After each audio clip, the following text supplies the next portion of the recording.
الحمد لله نحمده ونستعينه ونستغفره ونؤمن به ونتوكل عليه ونعوذ بالله من شرور أنفسنا ومن سيئات أعمالنا من يهده الله فلا مضل له ومن يضلله فلا هادي له ونشهد أن سيدنا وسندنا محمدا عبده ورسوله صلى الله تعالى عليه وعلى آله وأصحابه أجمعين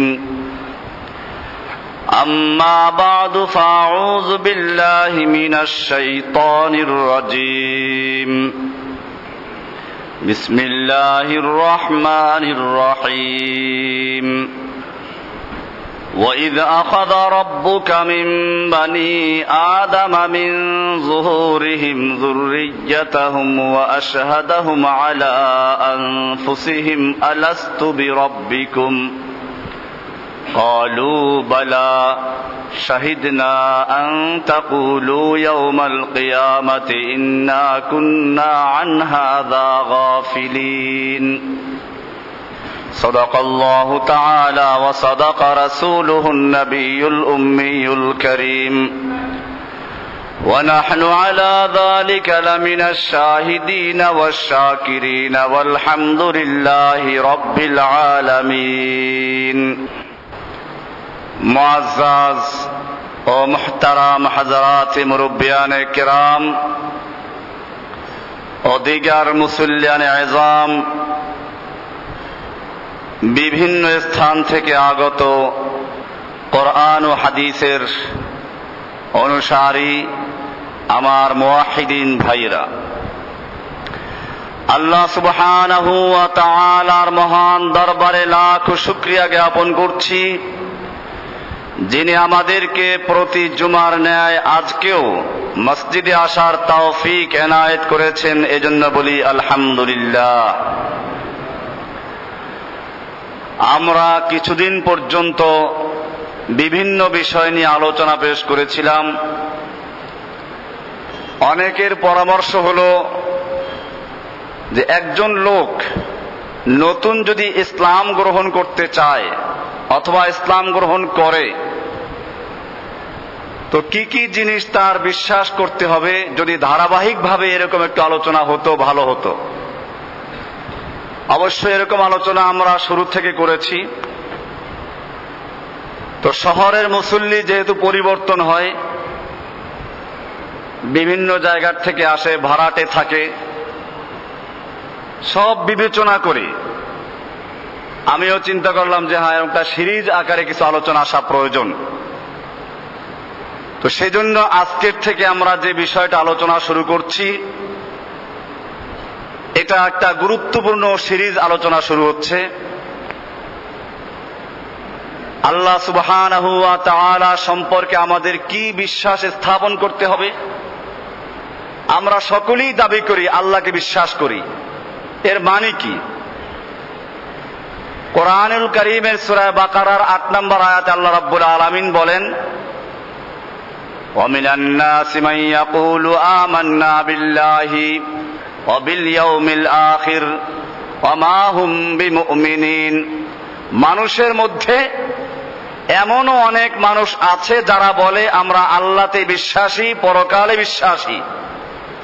আল্লাহ রাব্বুল আলামিন বলছেন ওয়া মা হুম বিমুমিনিন, না ওরা মুমিন নয়, ওরা মুনাফিক। মূলত মুনাফিকদের আলোচনা শুরুই করেছেন আল্লাহ রাব্বুল আলামিন এই আয়াত থেকে।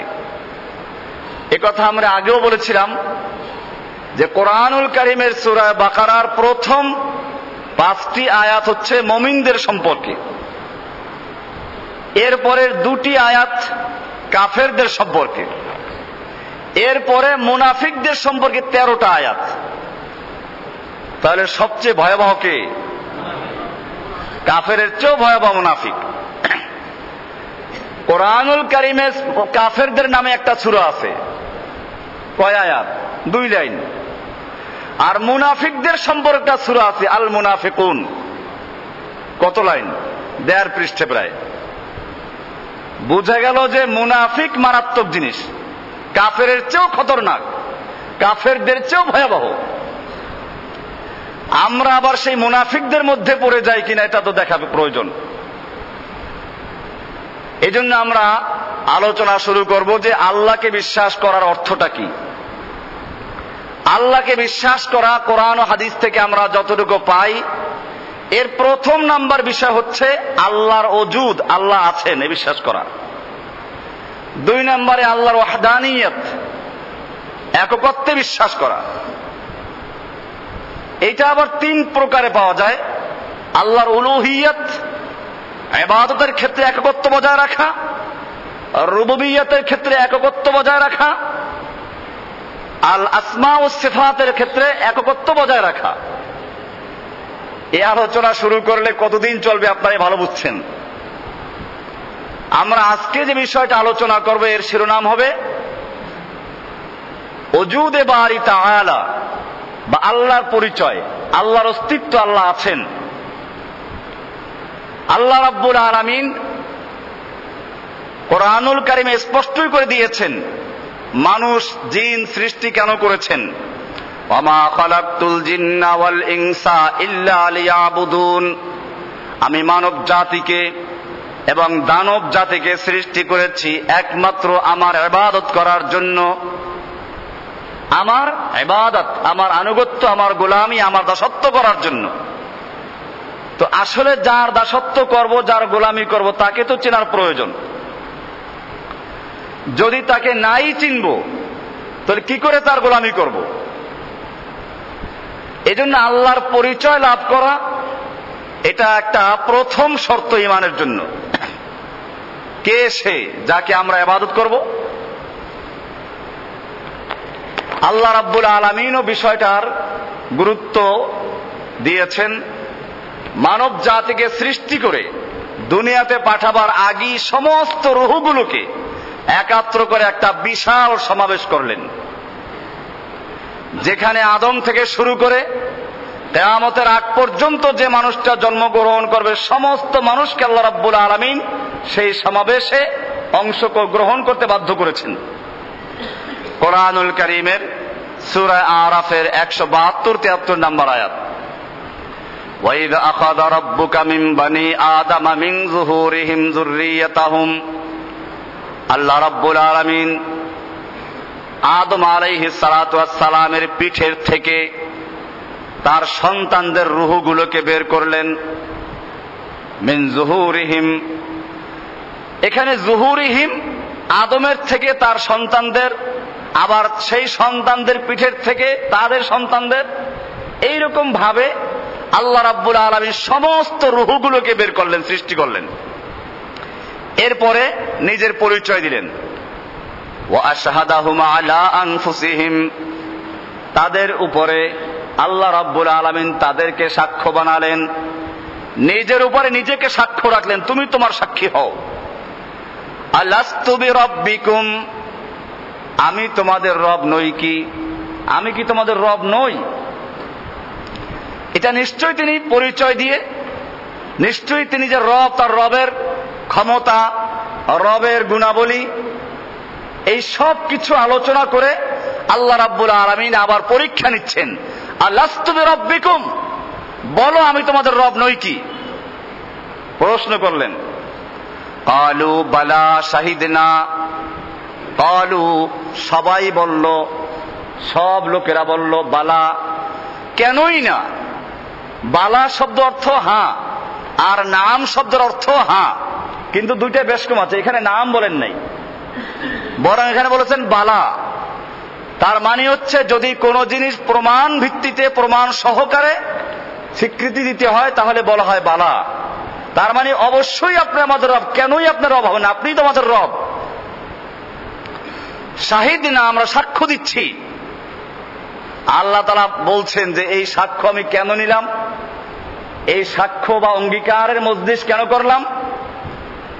আন তাকুলু ইয়াউমাল কিয়ামাতি যাতে করে তোমরা কিয়ামতের দিবসে বলতে না পারো ইন্না কুন্না আন হাযা গাফিলিন, আমরা তো এসব থেকে গাফেল ছিলাম, আমরা এগুলো জানতাম না। আপনি যে আমাদের রব এটা আমরা জানতাম না, এইটা যাতে বলতে না পারো সেজন্য আমি এই সমাবেশ করে তোমাদের থেকে অঙ্গীকার আদায় করলাম। আও তাকুলু, অথবা একথা যেন বলতে না পারো। কি সুন্দর সমাবেশ!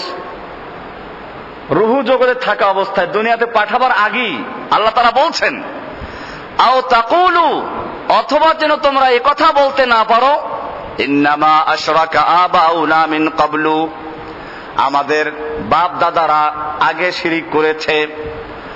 ওয়া কুন্না যুররিয়াতাম মিন বাদিহিম, আমরা তো তাদের পরবর্তী তাদের সন্তান ছিলাম, তাদের অনুসরণ করেছি মাত্র।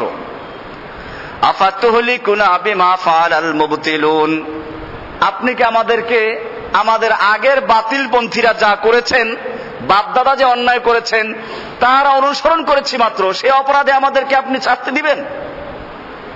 এই অভিযোগ যাতে করতে না পারো আমি সেজন্য তোমাদের থেকে সাক্ষ্য আদায় করলাম, তোমাদেরকে আমি সাক্ষ্য রাখলাম তোমাদের নিজের বিরুদ্ধে। দুনিয়াতে এসে কি সেটা ঘটে নাই? আমরা যখন কোনো কথায় কথায় বলি কোরআনে এটা আছে, হাদিসে এটা আছে, মানুষ কি করে বাপ দাদা যুগ থেকে করলাম। এরকম ঘটনা ঘটলো সেদিন এক জায়গায়। আমি বললাম যে কোরআনে আল্লাহ তাআলা কি বলছেন, সূরা নিসার 59 নম্বর তাআলা বলছেন ফাইন তানাজাতুম ফি শাইইন, যদি তোমরা কোনো বিষয়ে বিবাদে ঝগড়া বিবাদে লিপ্ত হও, মতানৈক্য দেখা যায়। হাতেমবাগের খতিব সাহেব বলছেন এরকম, আর আমাদের দেশের সমস্ত আলেমরা বলছেন আর এক রকম, মতানৈক্য দেখা দিল, তাহলে যাবা কার কাছে? আল্লাহ তাআলা বলছেন ফাইন তানাজাতুম ফি শাইইন, যদি তোমরা কোনো বিষয়ে বিবাদে লিপ্ত হও, মতানৈক্য দেখা দেয়, তাহলে কি করো? বাপ দাদা কি করলো সে দেখো, বড় হুজুর কি বললে তা দেখো, কোন পীর সাহেব কি বললেন তা দেখো। আল্লাহ তাআলা পরিষ্কার বলছেন ফারুদ্দুহু ইলাল্লাহি ওয়ার রাসূলে, তোমরা তা আল্লাহ এবং তার রাসূলের কাছে ফিরিয়ে দাও। ইন কুনতুম তুমিনুনা বিল্লাহি ওয়াল ইয়াউমিল আখির, যদি সত্যিকার অর্থে আল্লাহকে বিশ্বাস করো, পরকালে বিশ্বাস করো, তাহলে আল্লাহ এবং তার রাসূলের কাছে ফিরিয়ে দাও। মানে কোরআনের কাছে ফিরিয়ে দাও, হাদিসের কাছে ফিরিয়ে দাও। কোরআন হাদিস যা বলে তা মানো, না মুফতি জসিমউদ্দিন রহমানি, না অমুক মুফতি, না অমুক দুনিয়ার সমস্ত আলেম, কাউকে মানা দরকার নেই, কোরআনকে দেখো। কে বললেন? আল্লাহ রাব্বুল আলামিন। এবার আল্লাহ রসুল কি বলছেন? বিদায় হজের ভাষণটা কয়েক জায়গায় হয়েছিল, আরাফাতের ময়দানে, মুজদালিফার মাঠে, মিনায়, সব ভাষণ মিলালে যে কথা কয়েক জায়গায় পাওয়া যায়। আল্লাহ রসুল বারবার বলেছেন, কয়েকবার বলেছেন তারাকতু ফীকুম আমরাইন, আমি তোমাদের মাঝে দুটো জিনিসকে রেখে যাচ্ছি, লান তাদিল্লু মা তামাসসাকতুম বিহিমা, তোমরা ততক্ষণ পর্যন্ত পথভ্রষ্ট হবে না, গোমরাহ হবে না, পদস্খলিত হবে না, যতক্ষণ পর্যন্ত সেই দুটো জিনিসকে আঁকড়ে ধরবে। সেই দুটো জিনিস কি? দেশের সমস্ত আলেম, বড় বড় পীর সাহেব, বড় বড় মুফতি সাহেব, বড় মুহাদ্দিস সাহেব, বড় ইমাম সাহেব, আল্লাহর রাসূল সাল্লাল্লাহু আলাইহি ওয়াসাল্লাম পরিষ্কার করেছেন সেই দুটি জিনিস হচ্ছে কিতাবুল্লাহি ওয়া সুন্নাত রাসূলিহি, একটা হচ্ছে আল্লাহর কিতাব কোরআনুল কারীম, দ্বিতীয় হচ্ছে আল্লাহর রাসূলের হাদিস, সহিহ হাদিস। আল্লাহ রাব্বুল আলামিন সেজন্যই দুনিয়াতে আসার আগেই আমাদের থেকে অঙ্গীকার আদায় করলেন, বলো আলাস্তু বিরাব্বিকুম, আমি তোমাদের রব নই কি? সব মানুষেরা আল্লাহর সামনে স্বীকার করলো, ক্বালু বালা, অবশ্যই আপনি আমাদের রব, শাহিদ না, আমরা সাক্ষ্য দিচ্ছি। আল্লাহ তাআলা বললেন কেন এই সাক্ষী নিলাম, কেন অঙ্গীকার আদায় করলাম? যাতে এই দুইটা অভিযোগ করতে পারে মানুষ, একটা হলো আমি জানি না, আর একটা হলো বাপদাদা যুগ থেকে করে আসছে, বাপদাদা করেছে। আল্লাহ এই দুইটা কি উল্লেখ করে দিলেন যে এইটা যদি বলতে না পারো। ও মুসলমান, তুমি আল্লাহকেও মানলা না, আল্লাহর রাসূলকেও মানো না। এখন এই যুগে যখন কোরআন এবং হাদিস থেকে বলা হয়, একদল দিনদার মানুষ বলে ফেলে সমস্ত আলেমরা কি বুঝে নাই, অমুক আলেম কি বুঝে নাই? তওবা করো মুসলমান, আল্লাহর নির্দেশ তুমি মানো না, রাসূলের নির্দেশ মানো না। আল্লাহ বলছেন ফারুদ্দুহু ইলাল্লাহি ওয়ার রাসূল, কোরআনের কাছে ফিরিয়ে দাও, রাসূলের কাছে ফিরিয়ে দাও। রাসূল বলেছেন কোরআন এবং হাদিসকে মানো, আর তুমি বললা অমুক পীর সাহেব কি বোঝেন নাই, অমুক বড় হুজুর বোঝেন নাই। তওবা কর মুসলমান, ফিরে আসো কোরআন এবং হাদিসের কাছে। আল্লাহ রাব্বুল আলামিন, আমি যে বিষয়ে আলোচনা করছি আল্লাহর, আজকে ওই বিষয় নিয়ে আলোচনা হচ্ছে না, পরিচয় নিয়ে, আল্লাহর পরিচয় নিয়ে। আল্লাহ রাব্বুল আলামিন পরিচয় দিলেন, আবার পরীক্ষা নিলেন, এরপরে দুনিয়ায় পাঠিয়ে দিলেন, যাও দুনিয়াতে যাও।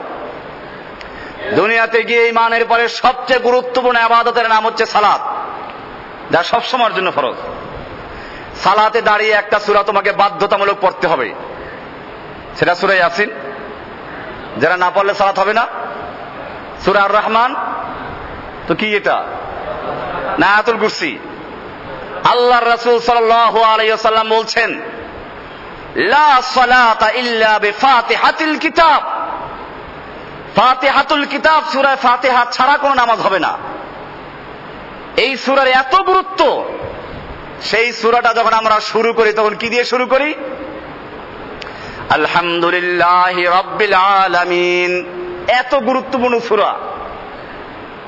এই হাদিসের কারণে ইমাম আবু হানিফা রাহমাতুল্লাহ আলাইহি বলেছেন সূরা ফাতিহা পড়া ওয়াজিব, আর অন্য ইমামরা বলেছেন ফরজ। উদ্দেশ্য একই। অন্যান্য ইমামদের কাছে সূরা ফাতিহা না পড়লে নামাজ টোটালি বাতিল হয়ে যাবে। ইমাম আবু হানিফা রাহমাতুল্লাহ আলাইহি বলেন যে নামাজে সূরা ফাতিহা পড়াটা ওয়াজিব, না পড়লে নামাজ দোহরানো ওয়াজিব, আবার পড়তে হবে। এইভাবে গুরুত্ব কেন? আল্লাহর রাসূল সাল্লাল্লাহু আলাইহি ওয়াসাল্লাম বলছেন, লা সালাতা ইল্লা বিফাতিহাতিল কিতাব। সূরা ফাতিহা ছাড়া কোনো সালাত হবে না। কেন? এই সূরাকে বলা হয় উম্মুল কোরআন। কোন তাফসীর কিতাব থেকে দেখা যায় আল্লাহ রাব্বুল আলামিন আদম থেকে শুরু করে ঈসা আলাইহিস সালাম পর্যন্ত যত আসমানি কিতাব নাজিল করেছেন, সমস্ত কিতাবের সার মর্ম এবং খুলাসা নাজিল করেছেন কোরআন শরীফকে। আর কোরআনুল কারীমের মধ্যে যা কিছু আছে, এই সব কিছুর মূল হচ্ছে সূরা ফাতিহা। আর সূরা ফাতিহার মধ্যে যা কিছু আছে, এই সব কিছুর মূল হচ্ছে একটা আয়াত, ইয়্যাকা না'বুদু ওয়া ইয়্যাকা নাস্তাঈন। আসবে আলোচনা, ইনশাআল্লাহ বিস্তারিত আলোচনা আসবে এগুলো। এই সূরা শুরু হচ্ছে কি দিয়ে? আলহামদুলিল্লাহি রাব্বিল আলামিন। গুরুত্বপূর্ণ ইবাদত নামাজ, দাঁড়িয়ে বলা হচ্ছে আলহামদুলিল্লাহি রাব্বিল আলামিন। সমস্ত প্রশংসা আল্লাহর, যিনি গোটা জগৎ সমূহের রব। জগৎ সমূহের এই মধ্যে পরিচয় আছে আল্লাহর, রবের পরিচয় আছে এর ভিতরে। এরপরে আমরা যখন রুকুতে যাই তখন গিয়ে কি বলি? সুবহানা রাব্বিয়াল আযীম। আবার যখন রুকুর থেকে দাঁড়াই কি বলি?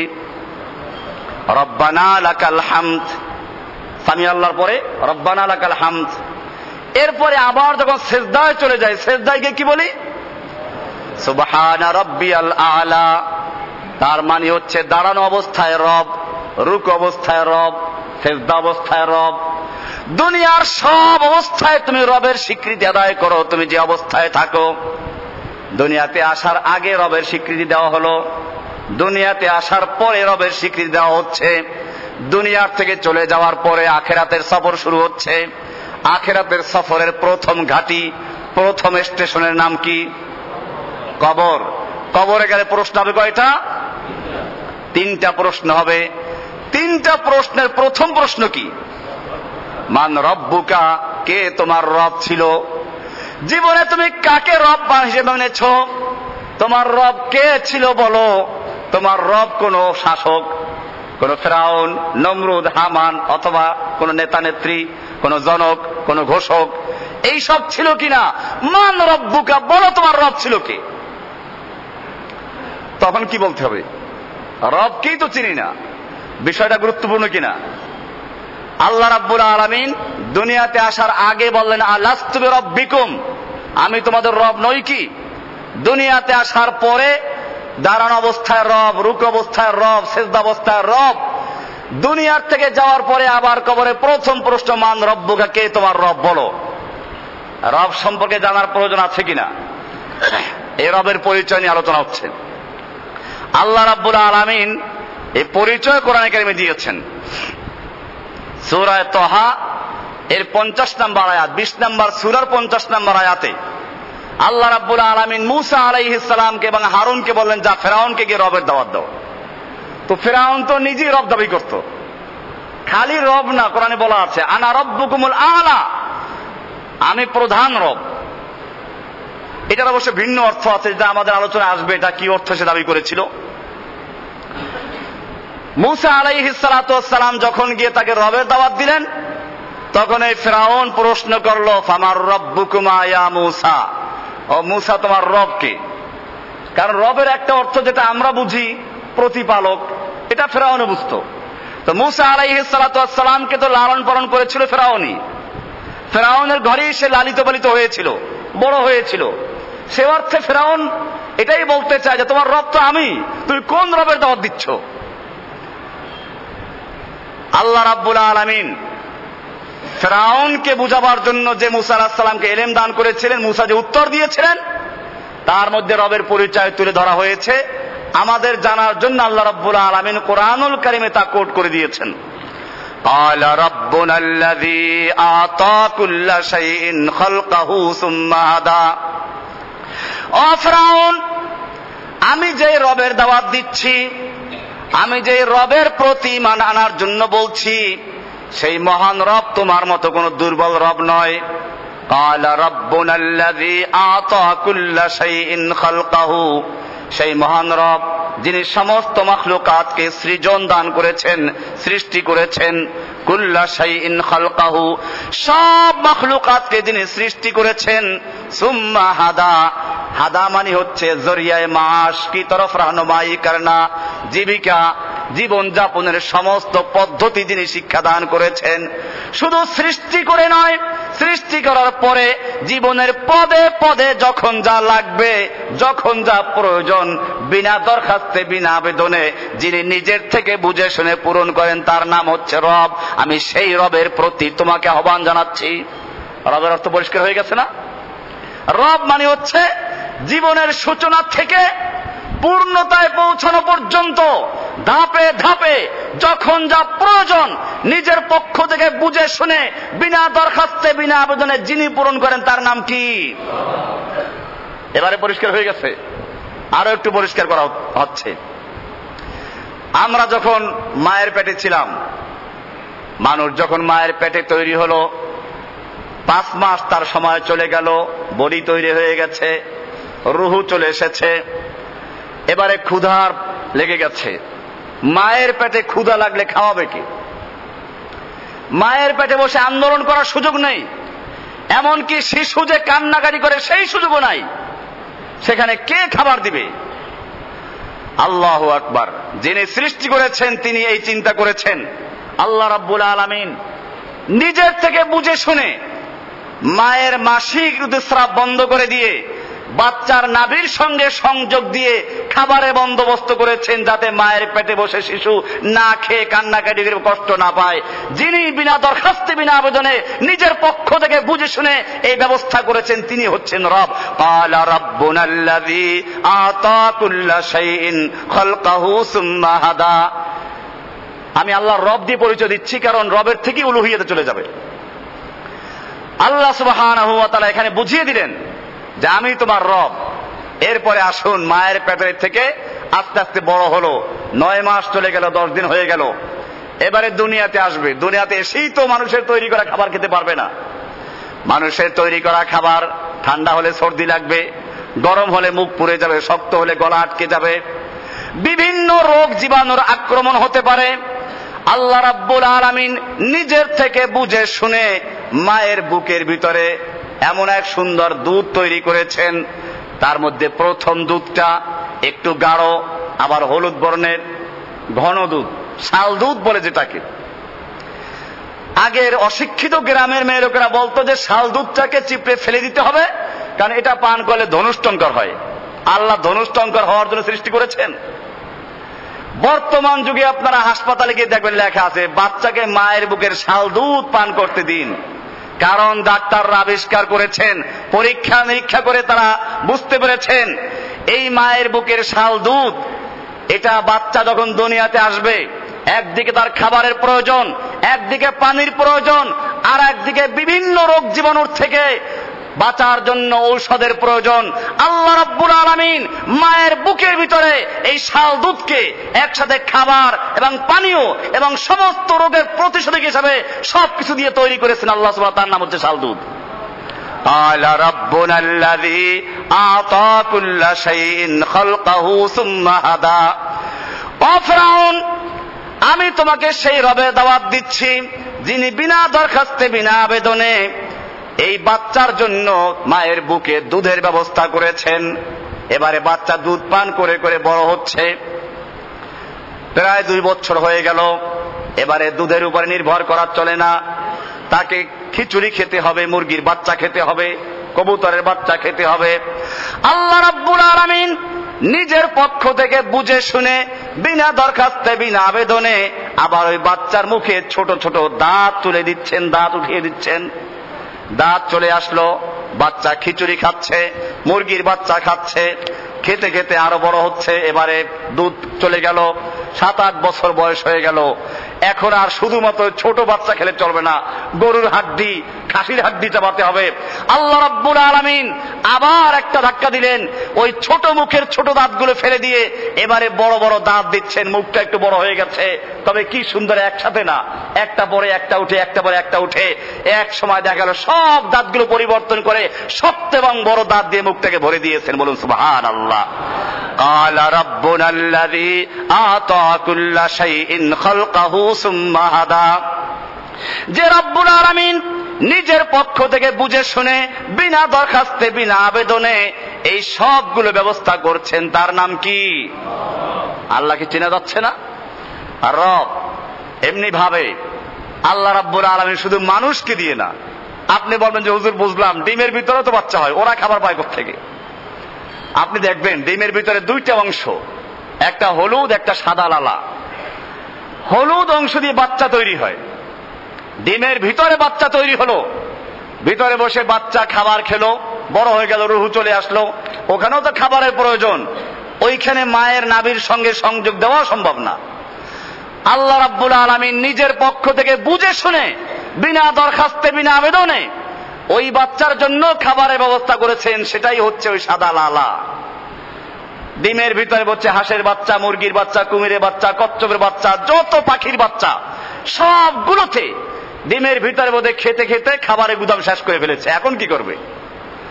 আল্লাহ রাব্বুল আলামিন তাকে এবার জ্ঞান দান করলেন, তোমার চতুর্দিকে যে সাদা প্রাচীর, এটা কোনো চীনের প্রাচীর না, এটা খুব হালকা, তোমার ঠোঁট দিয়ে চতুর্দিকে ঠোকরাও। এবারে ডিমের ভিতরে বসে বাচ্চা চতুর্দিকে ঠোকরাতে শুরু করলো, ঠোকরাতে ঠোকরাতে যখন চতুর্দিকে সমান তালে ঠোকরালো, এবার আল্লাহ তাআলা এবার মাথা দিয়ে মারো ধাক্কা। ধাক্কা মারতে মারতে সে দুনিয়ার বুকে চলে আসে। এরপরে কি প্রশিক্ষণ প্রাপ্ত! মুরগির বাচ্চা যখন চিল দেখে, মা যখন সংকেত দেয়, সব গিয়ে ডানা দিয়ে ঢুকে পড়ে। ডিমের ভিতর থেকে হাঁসের বাচ্চা বের হয়, মুরগির বাচ্চা বের হয়, আপনি নিয়ে যান না পানির কাছে। হাঁসের বাচ্চা পানি দেখলে আনন্দে মেতে উঠবে, সাঁতার কাটতে শুরু করবে, তার কোনো ভয় নেই। সেজন্য মনে করে যে পানি আমার জন্য সৃষ্টি হয়েছে। পক্ষান্তরে মুরগির বাচ্চা পানির কাছে নিয়ে যান, পানিতে নামবে, মরতে রাজি, পানিতে নামতে রাজি না। কে শিক্ষা দিল হাঁসের বাচ্চাকে পানি তোর জন্য উপযুক্ত, কোনো অসুবিধা নেই? আর কে শিক্ষা দিল মুরগির বাচ্চাকে, খবরদার তুই পানিতে নামবি না, পানিতে নামলে কিন্তু আর বাঁচবি না? যিনি শিক্ষা দিয়েছেন তিনি হচ্ছেন আবার আপনার রব। ক্বালা রাব্বুনাল্লাযী আ'তা কুল্লা শাইইন খালকাহু সুম্মা হাদা। আমার রব হচ্ছে সেই রব যিনি সবকিছুকে সৃষ্টি করে জীবিকার জন্য যা কিছু প্রয়োজন এই সবগুলো বিনা দরখাস্তে বিনা আবেদনে শিক্ষা দান করেন। তিনিই কে? শীতের দিনে শীত প্রধান দেশগুলোতে যখন শীতে পানি বরফ হয়ে যায়, পাখিরা ওদেশে আর বাঁচতে পারে না, মাছ খাওয়ার কোনো উপযুক্ত পরিবেশ নাই, ডুবোতে পারে না, বরফ হয়ে গেছে। আল্লাহ রাব্বুল আলামিন তাদেরকে বলে দেন, যাও বাংলাদেশের হাওর বাওর খাল বিল নদী নালা সব তোমার জন্য উন্মুক্ত, পাসপোর্টের দরকার নেই, ভিসা দরকার নেই, উড়াল দাও। হাজার হাজার মাইল পাড়ি দিয়ে বিভিন্ন দেশ থেকে পাখিগুলো এসে বাংলাদেশের হাওর বাওর খাল বিল মাতিয়ে তোলে, গান গেয়ে একেবারে নাচিয়ে তোলে। এদের জন্য নিরাপত্তা আইনও আছে, পাখি মারলে অসুবিধা আছে না, পুলিশে ধরে জেল দিয়ে দিবে। কি সুন্দর অবস্থা! এরপরে আবার যখন শীত চলে যায় তখন কি এখানে বসে থাকে এরা? আবার উড়াল দেয়। কে তাদেরকে জ্ঞান দান করছেন? قال ربنا الذي أعطى كل شيء خلقه ثم هدى। শুধু এ পর্যন্তই না, একটা বাবুই পাখি তাল গাছে বাসা বানায়, দেখবেন যে কি সুন্দর করে বাসা বানায়। এরপরে আবার যাতে করে স্ত্রীর মুখ দেখা যায় সেই জন্য কাদা লাগায়, জোনাকি পোকা ধরে লাগায়, যাতে করে কারণ সরকারের বিদ্যুৎ সেখানে পৌঁছে না। এইভাবে প্রত্যেকটা প্রাণী আপনি দেখবেন যার যা প্রয়োজন। আমাদের দেশে কুকুরের গায়ে পশম কম, বিদেশি কুত্তার গায়ে পশম বেশি। কেন? ওই দেশে শীত প্রধান দেশ, শীতের সময় মানুষেরা কম্বল দিয়ে পোশাক তৈরি করে শীতের থেকে রক্ষা পায়। এই কুকুরের গায়ে পোশাক পরাবে কে? আল্লাহ রাব্বুল আলামিন ওর গায়ে একটা স্থায়ী কম্বল দিয়ে ব্যবস্থা করেছেন, বলুন সুবহানাল্লাহ। আমাদের দেশে যদি ওরকম অবস্থা হতো তাহলে গরমের দিনে যেমন মহিষে পানিতে সাঁতরায়, এরকম কুকুরকেও সাঁতরাতে হতো। এই জন্য আল্লাহ রাব্বুল আলামিন যখন যা প্রয়োজন, একটা বইতে দেখলাম যে ঘোড়ার এই যে পশমগুলো, ঘাড়ে পশম, কেন এই পশমগুলো? এই পশমগুলো দিয়ে সে গরম নেয়। ইঁদুরের লেজ কেন লম্বা এত? একটা বইতে লিখেছে যে ইঁদুরের এই লেজ দিয়ে সে এয়ার কন্ডিশনের কাজ করে। যখন শরীরে তাপ বেড়ে যায়, গরম লাগে, ওটা দিয়ে সে তাপ বের করে দেয়। আবার যখন ঠান্ডা হয়ে যায় ওটা দিয়ে সে গরম নেয়। কি সুন্দর ব্যবস্থা আল্লাহ রাব্বুল আলামিন করেছেন। এটাই বলা হচ্ছে আলহামদুলিল্লাহ রব্বুল আলামিন। গোটা জগৎ সমূহের যিনি রব, স্থল জগৎ, পানি জগৎ, আকাশ জগৎ, এরপরে আবার পানি জগতে প্রাণী জগৎ, উদ্ভিদ জগৎ, স্থল, এরকম কত হাজার জগৎ, প্রাণীর মধ্যে কত বার জগৎ। আলোচনা আসবে, ধারাবাহিক শুনতে থাকবেন, নিয়মিত আসবেন, দেখবেন ইনশাআল্লাহ আমি ধারাবাহিক আলোচনা শুরু করেছি। এর উপরে বিস্তারিত আলোচনা হবে, মহাকাশ নিয়ে আলোচনা হবে, স্থল নিয়ে আলোচনা হবে, পানি নিয়ে আলোচনা হবে। কি রহস্য আল্লাহ তাআলা সৃষ্টি করেছেন। আল্লাহ রাব্বুল আলামিন কোরআনেও এগুলো গবেষণা করতে বলেছেন। এবং যারা সত্যিকার অর্থে গবেষক, বিজ্ঞানী যারা, তারা এই জন্য আল্লাহর কুদরতের সামনে নত হয়ে আসেন। কোরআন থেকে দেখাবো আমি বিজ্ঞানীদের মতামতগুলো, আমি অনেকগুলো নোট করেছি। বহু বিজ্ঞানীদের মত আছে আমি স্রষ্টা সম্পর্কে। এই জন্য তো বলা হয় যে বিজ্ঞানীরা নাস্তিক হয় না। এমনিও দুনিয়াতে নাস্তিকদের সংখ্যা খুবই নগণ্য, কিন্তু বর্তমানে দেখা যাচ্ছে নাস্তিক বেড়ে যাচ্ছে। আমাদের সেজন্য মনে রাখতে হবে, যারা দাওয়াতের কাজ করেন, এই বিষয়গুলো খুবই গুরুত্বপূর্ণ।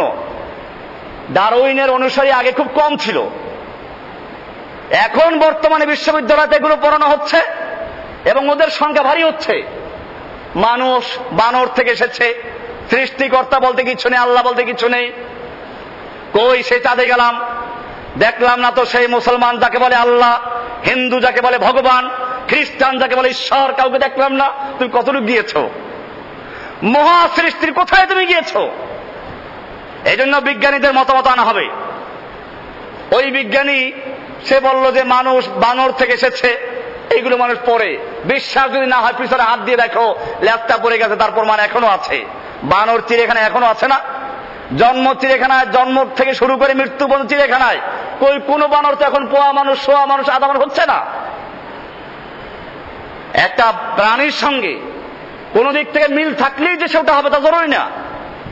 পাবদা মাছ আর বোয়াল মাছে মিল আছে, এই জন্য কোন ব্যক্তি বলে না এস পর্যন্ত যে এই পাবদা মাছ হচ্ছে বোয়াল মাছের পূর্বপুরুষ। গজার মাছ, শোল মাছ, টাকি মাছ মিল আছে। এই জন্য কেউ বলবে যে গজার মাছ, টাকি মাছগুলো হচ্ছে আপনার, টাকি মাছ হচ্ছে গজার মাছের পূর্বপুরুষ। এরকম ভাবে আবার আর এক বিজ্ঞানীর আবিষ্কার করলেন, একটা মহা বিস্ফোরণের ফলে এই পৃথিবী সৃষ্টি হয়েছে, আসবে সেগুলো। বিগ বাং আবিষ্কার করলো আর খুব খুশি হলো। আমরা দেখাবো কোরআন আয়াত থেকে এবং বিজ্ঞান থেকে। এই জন্য বলেছি, সত্যিকার অর্থে বিজ্ঞানী যারা, তারা কোরআনের সামনে নত হয়ে আসে, আল্লাহর দ্বীনের সামনে নত হয়ে আসে।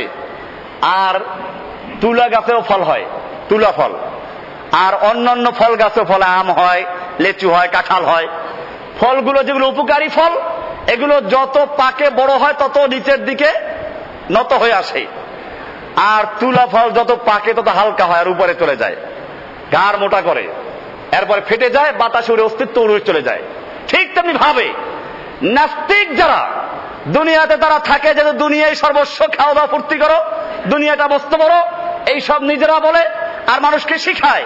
এই নাস্তিকদের পরিচয় শেষ পর্যন্ত মরার আগে ভয় ঢুকে, শেষ পর্যন্ত বলে আমাকে হাসপাতালে দান করো, অমুক জায়গায় দান করো, কবর দিও না। কারণ জানে কবর যদি রাখা হয় ফেরেশতারা এমন বাড়ি মারবে, মাথা ভেঙে 70 গজ নিচে চলে যাবে, আবার তোলা হবে। এই ভয় তাদের মধ্যে ঢুকিয়ে দেওয়া হয়, আল্লাহ ঢুকিয়ে দেন। সেজন্য তারা বলে আমাকে হাসপাতালে দান করো। করে না এগুলো? এক নাস্তিক যে সারা জীবন আল্লাহকে অস্বীকার করেছে, মরার আগে বললো আমাকে হাসপাতাল দান করো, নিয়ে গেল সেই কি ঢাকা মেডিকেলে নিয়ে গেল, ডাক্তাররা হাত জোর করে খবরদার, এর লাশ এখানে দরকার নাই, আমাদের পরীক্ষা নিরীক্ষা দরকার নাই, আর এক হাসপাতালে নিয়ে যাওয়ার দরকার নাই এখানে। শেষ পর্যন্ত বোধ হয় প্রাইভেট একটা হাসপাতালে নিয়ে তারপরে রেখে দিতে, করবে কি? এই হচ্ছে অবস্থা। আমাদের মনে রাখতে হবে আল্লাহ সুবহানাহু ওয়া তাআলা তার পরিচয় দেওয়ার জন্য বিভিন্ন জিনিসকে সৃষ্টি করেছেন। এজন্য বলেছেন হার ওয়ারাকে দফতর ইসলাত মারিফাতে কিরদেগার। এই পৃথিবীর প্রত্যেকটা পাতায় পাতায় আল্লাহর পরিচয় রয়েছে, আল্লাহর পরিচয় স্বাক্ষর রয়েছে। কাজে যারা জ্ঞানী, যারা বিজ্ঞানী, তারা আল্লাহর সামনে নত হয়ে আসবি। এজন্য আল্লাহর পরিচয় দেওয়ার প্রয়োজন নাই। পরিচয় প্রত্যেকটা মাখলুক পরিচয় আল্লাহ তাআলা তারপরও পরিচয় দিয়েছেন। সূরা নাহলের 66 নম্বর আয়াতে আল্লাহ তাআলা পরিচয় দিয়েছেন একটা মৌমাছি দিয়ে। মৌমাছি, নাহাল মানে কি? মৌমাছি। আল্লাহ রাব্বুল আলামিন এই সূরা নাহলের ভিতরে বলেছেন ওয়া ইন্না লাকুম ফিল আনামি লাইবরা, তোমাদের জন্য রয়েছে আনাম, পশুর মধ্যে রয়েছে তোমাদের ইবরাত, তোমাদের শিক্ষণীয় বিষয়। নুসকিকুম মিম্মা ফি বুতুনিহি মিন বাইনি ফারসিন ওয়া দামিন লাবানান খালিসা, এর গোবর এবং রক্তের মাঝখান থেকে তোমাদের জন্য পিওর দুধ বের করে দেওয়া হয়। সায়গান লিশারিবিন, পানকারীদের জন্য তৃপ্তিদায়ক এবং সুন্দর সুস্বাদু দুধ তোমাদের জন্য তৈরি করা হয়। কি সুন্দর কথা! এর বালাদা বলছেন অমিন সামারাতিন নাখিল ওয়াল আনাব, বিভিন্ন ফল ফলাদি খাচ্ছ, একই জমিনে হচ্ছে। আঙ্গুরের স্বাদ একরকম, আপেলের স্বাদ একরকম, আমের স্বাদ একরকম, আম আবার ল্যাংড়া একরকম, হিমসাগর একরকম, আবার এক একটা ফজলি আর একরকম। বিভিন্ন পদের আম সৃষ্টি করেছে তোমাদের জন্য। আন-নাখিল ওয়াল আনাব তাত্তাখিযুনা মিনহু সাকরা ওয়া রিজকান হাসানা ইন্না ফি যালিকা লাআয়াতাল লিকওমিন ইয়াকিলুন। এরপরে বলছেন ওয়া আওহা রাব্বুকা ইলান নাহলি আনিত্তাখিযি মিনাল জিবালি বুয়ুতা, আল্লাহ রাব্বুল আলামিন মধুমাক্ষিকার কাছে এই বলে হুকুম জারি করলেন আনিত্তাখিযি মিনাল জিবালি বুয়ুতা, তোমরা পাহাড়ে গিয়ে ঘর তৈরি করো। ইলাহুল আলামিন ঘর তৈরি করার জন্য তো সিমেন্টের প্রয়োজন, কেমিক্যালের প্রয়োজন, কোথায় পাবো সেগুলো? ইটের প্রয়োজন। আল্লাহ রাব্বুল আলামিন তাদের মধ্যে ইঞ্জিনিয়ার তৈরি করে দিয়েছেন। কেমিক্যাল ইঞ্জিনিয়ার আছে না ওদের মধ্যে? দেখবেন যে প্রথমে কাঠে হোক, যেখানে তারা ঘর তৈরি করবে আগে কিছু একটা লাগায়, তারপরে ঘর তৈরি করে এমন ভাবে ঝুলায় 10 থেকে শুরু করে 10 মণ পর্যন্ত মধু সুন্দরবনে দেখা গেছে যে ঝোলে। আজ পর্যন্ত কোন মৌমাছির চাক মধুর ওজন সহ্য করতে না পেরে ছিঁড়ে গেছে শোনা গেছে কোন সময়? কেমিক্যাল ইঞ্জিনিয়ার পাওয়া গেল। এবারে ঘর তৈরি করার জন্য প্ল্যানিং ইঞ্জিনিয়ারের প্রয়োজন। আল্লাহ রাব্বুল আলামিন ওদের জন্য তো বুয়েট তৈরি করেন নাই, ডুয়েট তৈরি করেন নাই। ওদের মধ্যে সেই ইঞ্জিনিয়ার সাহেবরা আছেন, আপনি মেপে গিয়ে দেখেন ওদের প্রত্যেকটা ঘর ষষ্ঠকোণ বিশিষ্ট, এবং ঘরগুলো ওদের বাচ্চার জন্য ঘর আলাদা, ওদের নিজের থাকার জন্য আলাদা, মৌ রাখার জন্য ঘর আলাদা। আল্লাহ তাআলা বলছেন এরপরে মধু তৈরি করার জন্য কি করতে হবে? আল্লাহ তাআলা বলছেন মধু তোমরা ঘর তৈরি করো। ঘর তৈরি করবো কোথায়? মিনাল জিবালি, পাহাড়ে গিয়ে ঘর তৈরি করো। পাহাড়ে যারা বসবাস করে তারা মধু খাবে, গ্রামের লোকদের কি হবে? তাদেরও তো প্রয়োজন। আল্লাহ তাআলা বলছেন আমিনাস সাজার, গাছে গিয়ে মৌচাক নির্মাণ করো। গ্রামের লোকদের ব্যবস্থা হলো, শহরের লোকরা কি করবে? তাদেরও তো মধুর প্রয়োজন। আল্লাহ তাআলা বলছেন ওয়ামিম্মা ইয়ারিশুন, এবং শহরের বিল্ডিং গুলোর কার্নিশের সঙ্গে তোমরা মৌচাক নির্মাণ করো। এবারে মধু কেমনে হবে? সুম্মা কুলি মিন কুল্লি সামারাতি, অতঃপর তোমরা সব ফলের থেকে ফুলের থেকে গিয়ে তোমরা খাও, ফলের থেকে ফুলের থেকে রস নিয়ে আসো। ফাসলুকি সুবুলা রাব্বিকা যুলুলা, আমরা যে চলবো আমাদের তো কম্পাস নাই। ইঞ্জিনিয়ার সাহেবরা, মেরিন ইঞ্জিনিয়ার যারা, তারা সমুদ্রে চলে, কম্পাস থাকে, তারপরেও দিক হারাইয়ে ফেলায়, সাগরে চলে যায়, শেষ পর্যন্ত বিভিন্নভাবে তাদেরকে উদ্ধার করতে হয়। আমাদের তো এটাও নাই। আল্লাহ রাব্বুল আলামিন ওদেরকে সে জ্ঞান দান করেছেন। বিবিসির থেকে একটা বিজ্ঞান একটা আসরা সোমবারে, ওইটা শুনতাম মাঝে মধ্যে, ওখানে বলতো যে মৌমাছি নিয়ে একদম আলোচনা করলো, যে মৌমাছির মধ্যে একটা গ্রুপ আছে যারা কাজ হলো সন্ধান করা। এরা গিয়ে সন্ধান করে কোন জায়গায় মধু আছে, এরপরে এরা এসে খবর দেয় কর্মীদেরকে, এই কর্মীরা গিয়ে তারপরে আবার ওখানে চলে যায়। এই যে 10 মাইল পর্যন্ত চলে গেল মধু আনার জন্য, এর মধ্যে কোন মৌমাছি রাস্তা হারাইছে? জিজ্ঞেস করছে যে হাতেমবাগ মসজিদের কার্নিশের সঙ্গে আমার বাসা, কিন্তু ভুলে গেছি, একটু বলে দাও। আল্লাহ তাআলা বলছেন, বোঝা গেল ওদের মধ্যে মেরিন ইঞ্জিনিয়ারও আছে, কম্পাসও লাগে না, তারকা দিয়েও দিক নির্ণয় করতে হয় না। আল্লাহ তাআলা বলছেন, ফাসলুকি সুবুলা রাব্বিকা যুলুলা, তোমার রবের পথ দেখানো পথে তোমরা চলতে থাকো। এরপর আল্লাহ বলছেন, ইয়াখরুজু মিন বুতুনিহা শারাবুন মুখতালিফুন আলওয়ানুহু ফিহি শিফাউল লিন-নাস, তার পেটের থেকে বিভিন্ন কালারের পানীয় দ্রব্য বের হয়, যার মধ্যে রয়েছে মানুষের জন্য শেফা। আল্লাহ রাব্বুল আলামিন এভাবে বুঝালেন, একটা ক্ষুদ্র মৌমাছি তার চলার জন্য যে জ্ঞানের প্রয়োজন আল্লাহ তাও দান করেছেন। সেজন্যই সূরা তাহার 50 নম্বর বলছেন, ক্বালা রাব্বুনাল্লাযী আতা কুল্লা শাইইন খালকাহু সুম্মা হাদা, আমার রব হচ্ছেন সেই মহান রব্বুল আলামিন, মহান স্রষ্টা, যিনি সমস্ত মাখলুকাতকে সৃষ্টি করেছেন এবং সৃষ্টি করে যার যখন যা প্রয়োজন সবগুলোকে নিজের পক্ষ থেকে ধাপে ধাপে প্রয়োজনে পূরণ করেন। তার নাম হচ্ছে কি? রব। এইভাবে আল্লাহকে চিনতে হবে। ইনশাআল্লাহ আলোচনা আরো চলবে, ধারাবাহিক আলোচনা দীর্ঘদিন পর্যন্ত চলবে।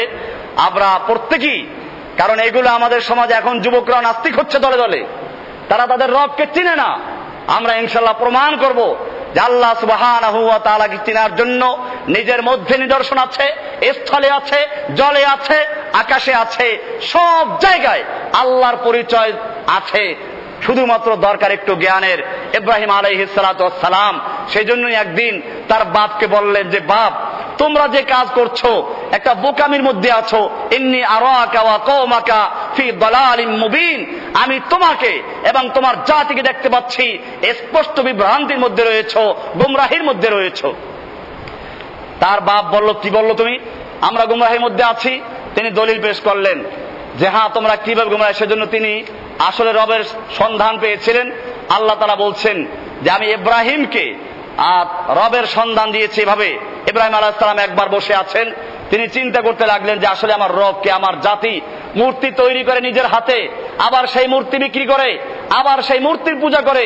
যেই মূর্তির সৌন্দর্য, যেই মূর্তির নষ্ট হওয়া সব নির্ভর করে ওই মূর্তি তৈরিকারীর উপরে। আর সেই মূর্তিগুলোর সামনে আবার খাবার দিয়ে পূজা করে, মূর্তি খায়ও না, আর এইগুলো পূজা করছে। সেজন্য বলছেন, কোরআনে বলছেন সূরা আনআম 6 নম্বর সূরার 74 নম্বর আয়াত থেকে শুরু করে, ওয়াইদ ক্বালা ইব্রাহিমু লিআবিহি আযার আতাত্তাখিযু আসনামান আলিহা ইন্নী আরাকা ওয়া কওমাকা ফি দালালিম মুবিন, আমি এবং তোমাকে এবং তোমার জাতিকে দেখতে পাচ্ছি স্পষ্ট গুমরাহির মধ্যে আছো। এরপর তিনি রাতের বেলায় গবেষণা করতে লাগলেন যে আসলে আমার রবকে। ও যুবকেরা, তোমাদের জন্য ইব্রাহিম আলাইহিস সালাম আদর্শ। এই ক্ষেত্রেও বলছেন, ফালাম্মা জান্না আলাইহিল লাইলু রাআ কাওকাবা, যখন রাতের আধার নেমে আসলো তিনি আকাশের দিকে তাকালেন, দেখলেন যে সুন্দর সাজানো গুছানো তারকা। রাআ কাওকাবা ক্বালা হাযা রাব্বি, এবারে তিনি বললেন এটা আমার রব। কি সুন্দর তারকা, এগুলোই বোধহয় আমার রব। ফালাম্মা আফালা ক্বালা লা উহিব্বুল আফিলিন, যখন তারকাগুলো ডুবে গেল বললেন আমি যারা ডুবে যায় তাদেরকে ভালোবাসি না। ফালাম্মা রাআল কামারা বাযিগান ক্বালা হাযা রাব্বি, এরপরে যখন আবার পূর্ণিমার সময় চাঁদ দেখলেন, বলে এটা মাশাআল্লাহ আরো বড়, অনেক আলোক উজ্জ্বল, এটা আমার রব। হাযা রাব্বি। ফালাম্মা আফালা, যখন চাঁদ ক্ষয় হলো, আস্তে আস্তে ডুবে গেল, বললেন লা ইল্লাম ইয়াহদিনি রাব্বি লাকুনান্না মিনাল কওমিদ দাল্লিন, আমার রব যদি আমাকে হেদায়েত না করেন, আমাকে পথ প্রদর্শন না করেন, আমিও তাহলে পথভ্রষ্ট হয়ে যাব। ফালাম্মা রাআশ শামসা বাযিগাতান, এরপরে আবার যখন দিনের বেলায় সূর্য দেখলেন, খেয়াল করলেন সূর্য তো ডেইলি দেখেন, ডেইলি কি চিন্তা করে নাকি? আপেল তো ডেইলি পড়ে। ওই কোন বিজ্ঞানী যেন আপেল দেখে যে মধ্যাকর্ষণ আবিষ্কার করলেন, হ্যাঁ, উনি কি আপেল তো সবসময় দেখতেন, ওই দিন দেখলেন কি জন্য? ওই দিনের দেখা অন্য দিনে দেখা বেশ কম ছিল, সেরকম এটাও না। সূর্য তো উনি ডেইলি দেখেন। বললেন ফালাম্মা রাআশ শামসা বাযিগাতান, যখন সূর্যকে দেখলেন আলোক উজ্জ্বল স্পষ্ট হয়ে উঠল, তিনি বললেন হাযা রাব্বি হাযা আকবার, এটা আমার রব, এটা বড়। ফালাম্মা আফালাত, যখন সূর্য ডুবে গেল, ক্বালা ইয়া কওমি এবারে বুঝতে পারলেন, হে আমার জাতি শুনে রাখো, ইন্নী বারিউম মিম্মা তুশরিকুন, তোমরা আল্লাহর সঙ্গে যাদের শিরিক করছো, অংশীদার বানাচ্ছো, আমি তার থেকে মুক্ত আমি ঘোষণা করছি। শুনে রেখো, ইন্নী ওয়াজ্জাহতু ওয়াজহিয়া লিল্লাযী ফাতারাস সামাওয়াতি ওয়াল আরদা হানিফা ওয়া মা আনা মিনাল মুশরিকিন। আমি চন্দ্র নয়, সূর্য নয়, আকাশ তারকা নয়, সব কিছুকে বর্জন করে আমি সেই মহান সৃষ্টিকর্তা যিনি চন্দ্রকে, সূর্যকে, আমাকে, তোমাকে, গোটা সৃষ্টিকে সৃষ্টি করেছেন, আমি তার দিকে মুতাওয়াজ্জিহ হচ্ছি। ইন্নী ওয়াজ্জাহতু ওয়াজহিয়া লিল্লাযী ফাতারাস সামাওয়াতি ওয়াল আরদা, যিনি আসমান এবং জমিনকে সৃষ্টি করেছেন, আমি তার দিকে মুতাওয়াজ্জিহ হচ্ছি। ওয়া মা আনা মিনাল মুশরিকিন, আমি মুশরিকদের অন্তর্ভুক্ত নই। স্পষ্ট হয়ে গেল। এভাবেই আল্লাহ রাব্বুল আলামিনকে তার পরিচয় দিয়ে, তার সৃষ্টি দিয়ে চিনতে হবে। ইনশাআল্লাহ এটা দীর্ঘ আলোচনা হবে। আমরা নিয়মিত নিজেরাও আসবো, অন্য ভাইদেরকেও নিয়ে আসবো, যেন তারা আল্লাহকে চিনে, আল্লাহর ইবাদত কিভাবে সেই বিভাগে আগে আসতে পারে। আল্লাহ তাআলা আমাদের সকলকে তৌফিক দান করুন। ওয়া সাল্লাল্লাহু তাআলা আলা নবিয়িনা মুহাম্মাদিন ওয়া আলা আলিহি ওয়া আসহাবিহি আজমাইন।